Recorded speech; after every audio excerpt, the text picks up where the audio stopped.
Agora nós vamos começar a falar da dosimetria da pena. O Código Penal, em seu artigo 68, consagrou o critério trifásico para a fixação da pena base. O juiz, ao aplicar a pena base, levará em consideração os critérios do artigo 59 do Código Penal.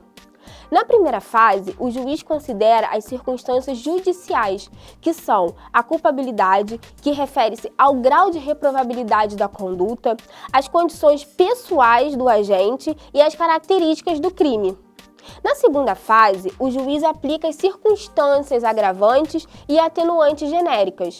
As agravantes são aquelas previstas no artigo 61 e 62, e as atenuantes estão contidas no artigo 65 e 66 do Código Penal. São causas que agravam a pena, conforme o artigo 61, a reincidência, ter o agente cometido o crime por motivo fútil ou torpe, para assegurar a execução ou ocultação ou impunidade de outro crime, contra ascendentes ou descendentes, entre outros lá caracterizados no artigo 61. O artigo 62, nos casos de crimes terem sido cometidos em concurso de pessoas. Aqui eu preciso fazer uma ressalva. Se o crime foi cometido em concurso de pessoas, aplica-se a agravante. Mas no caso de concurso de pessoas contra o ascendente de apenas um dos agentes, a agravante referente ao artigo 61 só será aplicada para o agente que cometeu o crime contra o ascendente, ou seja, o filho, tendo em vista o artigo 30 do Código Penal, que diz que as circunstâncias agravantes de caráter pessoal não se comunicam, salvo se elementar do crime. Exemplo, se eu matar o meu pai em concurso de pessoas, a minha pena será agravada pelo artigo 61, inciso 2º, a linha E do Código Penal. Essa circunstância não será estendida para os demais coatores, porque não é elementar do crime. Ou seja, só o filho que vai responder pela morte de forma agravada do seu ascendente. As causas atenuantes estão previstas no artigo 65 e são elas: ser o agente menor de 21 anos na data do fato, ter cometido o crime por relevante valor social ou moral e dentre as outras que estão ali elencadas no artigo 65. Na terceira fase, o juiz aplica as causas de aumento e diminuição de pena. Elas podem estar previstas na parte geral ou na parte especial do Código Penal. As causas de aumento de pena ocorrem quando a lei se utiliza de índice de soma ou de multiplicação a ser aplicado sobre a pena. Exemplo, no crime cometido em concurso formal, que a pena é aumentada de 1/6 até a metade. As causas de diminuição de pena ocorrem pela utilização de índice de redução a ser aplicado sobre a pena fixada na fase anterior. Exemplo, na tentativa, a pena é reduzida de 1/3 a 2/3, conforme o artigo 14, parágrafo único do CP. Outro exemplo é no homicídio privilegiado, onde a pena é reduzida de 1/6 a 1/3, conforme o artigo 121, parágrafo 1º do Código Penal. Após passar pelas três etapas, pelas três fases da dosimetria da pena mencionadas no artigo 68 do Código Penal, o juiz fixa o regime inicial do cumprimento da pena. Na sequência, o juiz deverá verificar a possibilidade de concessão de sursis ou da substituição da pena privativa de liberdade por pena restritiva de direitos ou multa. Nos crimes dolosos, se foi aplicada a pena privativa de liberdade até 1 ano, o juiz pode substituí-la por multa, por pena restritiva de direitos ou pelo sursis. Se a pena aplicada foi superior a 1 ano e não superior a 2 anos, o juiz pode substituí-la por uma restritiva de direitos e multa, por 2 restritivas de direitos ou ainda conceder o sursis. Se a pena aplicada for superior a 2 anos e não superior a 4 anos, o juiz pode substituí-la por uma pena restritiva de direitos e multa, ou por 2 restritivas de direitos. Nos crimes culposos, não sendo a pena aplicada superior a 1 ano, pode efetuar a substituição por multa, por uma pena restritiva de direitos ou pelo sursis. Sendo superior a 1 ano e não superior a 2 anos, o juiz pode substituí-la por uma pena restritiva de direitos e multa, por 2 restritivas de direitos ou ainda conceder o sursis.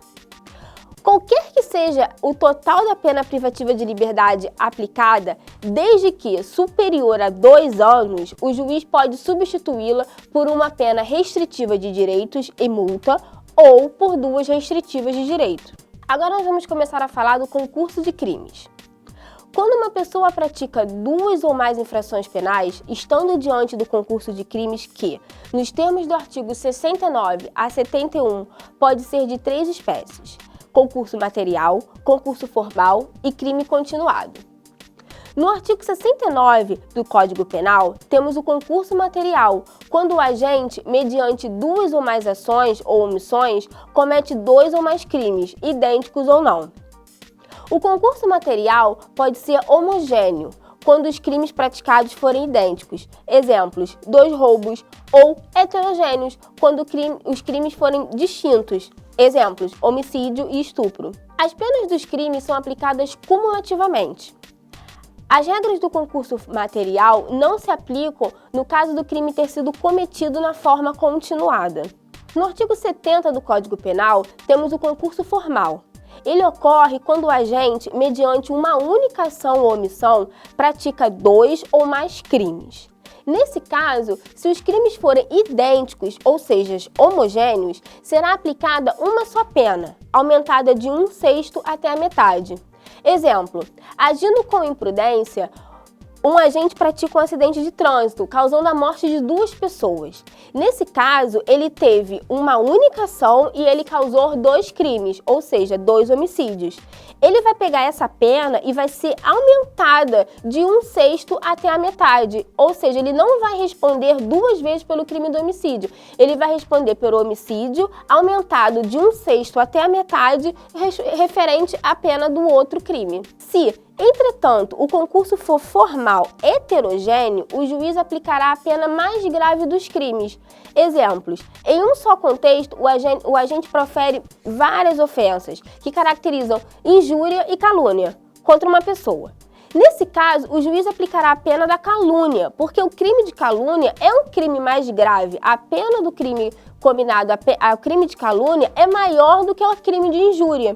Então, o juiz vai pegar essa pena do crime de calúnia e vai aumentar de 1/6 até a metade, deixando de aplicar a pena referente à injúria. No concurso formal, a regra criada para beneficiar o acusado não pode prejudicá-lo. Assim, se o aumento de pena for maior do que a soma mínima dos 2 crimes, não se aplica a regra do concurso formal. Exemplo: em um crime de estupro, que está previsto no artigo 213 do Código Penal, com o concurso pelo crime de perigo de contágio venéreo, que está no artigo 130 do Código Penal, suponhamos que o juiz fixe a pena mínima para os 2 crimes. No estupro, a pena mínima de 6 anos e no crime de perigo venéreo, a pena mínima de 3 meses. Ora, se as penas fossem somadas, atingiríamos o total de 6 anos e 3 meses. Mas, de acordo com a regra do artigo 70, se pegássemos a pena do crime de estupro, que é o crime mais grave, e aumentássemos em 1/6, teríamos a pena de 7 anos, ou seja, maior que se fosse calculada no concurso material. Então, nesse caso, não se aplica a regra do concurso formal, e sim, soma-se a pena, que é a regra do concurso material. No artigo 71, temos o crime continuado, que é quando o agente, mediante 2 ou mais ações ou omissões, pratica 2 ou mais crimes, mas tem uma só pena, aumentada de 1/6 a 2/3, desde que presente os seguintes requisitos: que os crimes cometidos sejam da mesma espécie, ocorram pelo mesmo modo de execução, tenham sido cometidos nas mesmas condições de tempo e tenham sido cometidos nas mesmas condições de local. Para alguns doutrinadores, ainda tem mais um requisito para o reconhecimento da continuidade delitiva: a unidade de desígnios. Ou seja, para a parte da doutrina, deve o agente querer, desejar praticar os crimes em continuidade. Ou seja, ter a intenção de se aproveitar das mesmas relações e das mesmas oportunidades para cometê-los. Preciso falar aqui da súmula 711 do Supremo Tribunal Federal, que diz que a lei penal mais grave aplica-se ao crime continuado ou ao crime permanente, se a sua vigência é anterior à cessação da continuidade ou da permanência. A pena de multa no concurso de crime, seja ele formal, material ou continuado, será aplicada distinta integralmente, não se submetendo a índices de aumento. O artigo 75 do Código Penal traz o limite de 30 anos para o cumprimento das penas privativas de liberdade. Mesmo quando o agente for condenado em processos distintos a penas privativas de liberdade, cuja soma for superior a 30 anos, devem ser elas unificadas para atender ao limite máximo previsto no parágrafo 1º do artigo 75 do Código Penal.